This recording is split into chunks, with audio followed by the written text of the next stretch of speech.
Gente, a coisa na fronteira da Polônia com Belarus está bastante complicada. Eu estava lendo agora há pouco um pouco mais das declarações do primeiro-ministro polonês sobre a situação. E o primeiro-ministro da Polônia alertou agora há pouco que mais provocações e intrigas estariam surgindo, assim ele diz, na fronteira oriental do seu país com Belarus. Eu vou de Belarus, tá, gente? A grande questão, segundo ele, é a presença do grupo Wagner. E ele reportou também aí o dado da declarada invasão de helicópteros no território polonês, que, segundo ele, teriam feito uma incursão de 3 quilômetros. E ele diz o seguinte, esse é um ponto que eu quero começar a explorar essa questão com vocês. Ele diz que mais forças especiais estão sendo levadas à fronteira e diz o seguinte, que estas forças especiais que estão sendo levadas à fronteira estão sendo orientadas a atirar no primeiro momento em que houver qualquer tipo de violação.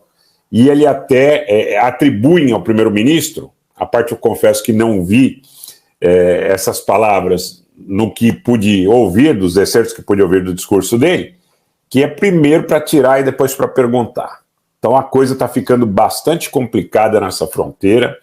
Lembro do Gap de Suwałki, que efetivamente é um ponto de estrangulamento potencial com Kaliningrado, a questão da Lituânia, a questão de que em algum momento poderia haver alguma tentativa de embargo a Kaliningrado, e isso tudo me traz muita preocupação e me faz reforçar nessa chamada a atenção, né, nossa e de vocês todos em relação a essa situação.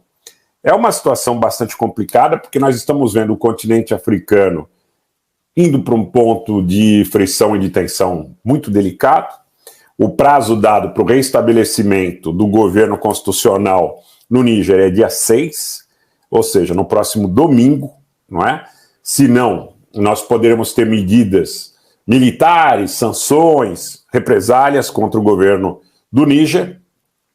Hoje, 2 televisões francesas foram colocadas fora do ar no Níger. Então, o Níger, nesse momento, toma uma atitude bastante dura em relação aos franceses.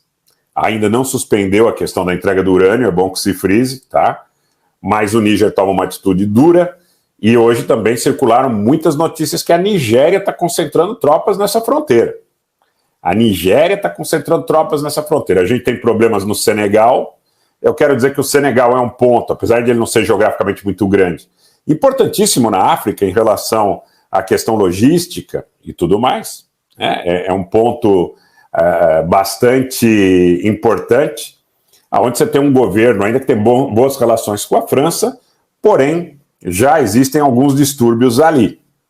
Você tem toda uma posição, vários mapas foram divulgados hoje de países que estavam mais alinhados com a posição da Nigéria, não é? Da frente da África Ocidental, que inclusive divulgou esse ultimato, e países, não é, que estão, como a Guiné, mais alinhados com o governo do Níger, esse governo que é um governo não constitucional, é bom que se frise, e recebeu essa admoestação, essa advertência, que se até o dia 6 de agosto não for restabelecido o governo constitucional, a coisa vai ficar complicada sob o ponto de vista militar. Lembro que a Nigéria, ela tem um exército 3 vezes maior do que o exército da Argélia, que seria um país que se mostra bastante propenso a desenvolver e aprofundar laços com a Rússia.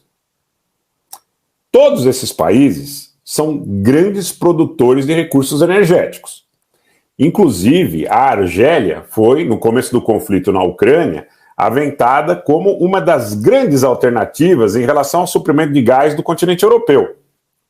A Argélia trouxeram à tona aí a ideia de que a Argélia poderia ser um dos grandes fornecedores do continente europeu para substituir o gás da Federação Russa.